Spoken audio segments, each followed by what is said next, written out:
I'm Kayla Taylor. I am Brianna Hur. I'm Daniel Hines.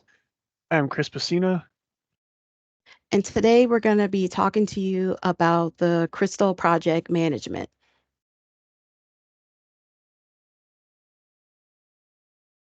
Some of the key point origins of Crystal projects is that it was introduced by a software engineer, Alistair Cockburn, for IBM back in 1991.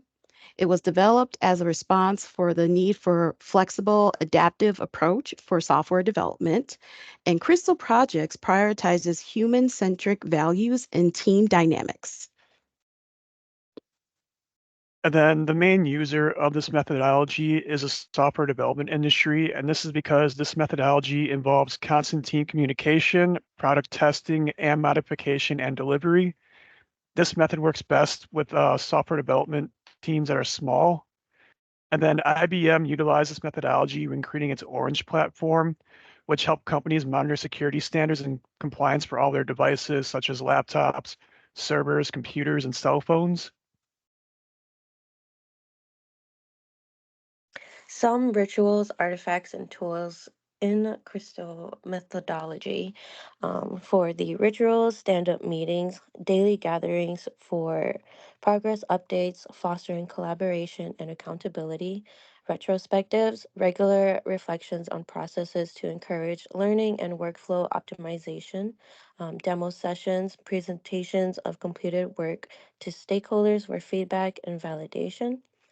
For the artifacts, user stories, concise descriptions of requirements from end users, guiding prioritization and implementation, um, incremental deliverables, tangible outputs produced during each iteration, offering early project visibility, project dashboard, visual representation of project status, progress, and metrics for transparency, tools, task management tools, platforms like Jira, Trello, and Asana for tracking and managing work items and tasks, version control systems, Git or SVN for managing source code, facilitating collaboration, and tracking changes.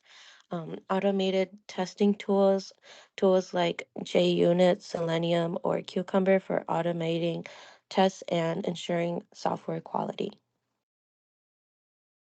So the Crystal methodology is flexible and can have many roles. However, there are 7 roles that occur the most. The first one being the developer or the programmer, which writes code, tests software functionalities, and delivers working features. Then there's the designer or the architect that designs software architecture to meet functional requirements and align with the project's goals. Then there's the tester or the QA specialist, which ensures software quality by testing those functionalities and identifying defects. Then there's the sponsor or the customer, which represents stakeholders and end users, providing project goals and ensuring alignment with the business needs. Then there's the manager, coordinator, or facilitator, which oversees the project, facilitates communication, and ensures smooth team functioning. Then there is the user or the end user representative, which represents real users, provides feedback, and clarifies requirements. And then finally, there's the coach, mentor, or advisor, which guides the team in adopting Crystal methodologies, improving processes, and facilitating continuous learning and improvement. And then for implementing this methodology, the first step is to evaluate the project size, criticality, and risk. And then you want to choose a correct Crystal methodology tier based on those 3 items. And then you want to build a team with diverse skills so there's no gap in coverage during the project. Establish your communication channels, and then break down the project into bite-sized tasks. And then prioritize your team and build a healthy work environment. Make sure everyone's opinions heard during the project. And then receive continuous feedback from your testers and QA people to make sure there's no defects for the final product. And then stay flexible during your project as code will break during your project. And then document your processes and lessons learned at the end to improve those processes. And then keep refining them as your team grows. And then these are some resources on the crystal methodology if you want to learn more about it.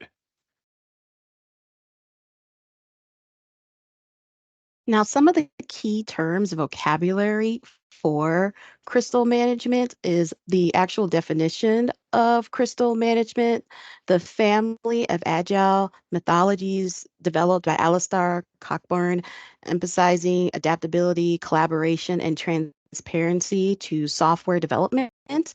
Then there's Crystal Clear, a variant of Crystal methodology tailored for small collaborated teams working on projects with low criticality. Crystal Yellow is a variant of Crystal methodology, sustainable for larger projects with distributed teams and moderate criticality. Human-centric approach, prioritizing human aspects of software development, such as team dynamics, communication, and collaboration to drive project success. Now, I want to thank everybody for tuning in to our presentation, and I hope everybody has a wonderful summer.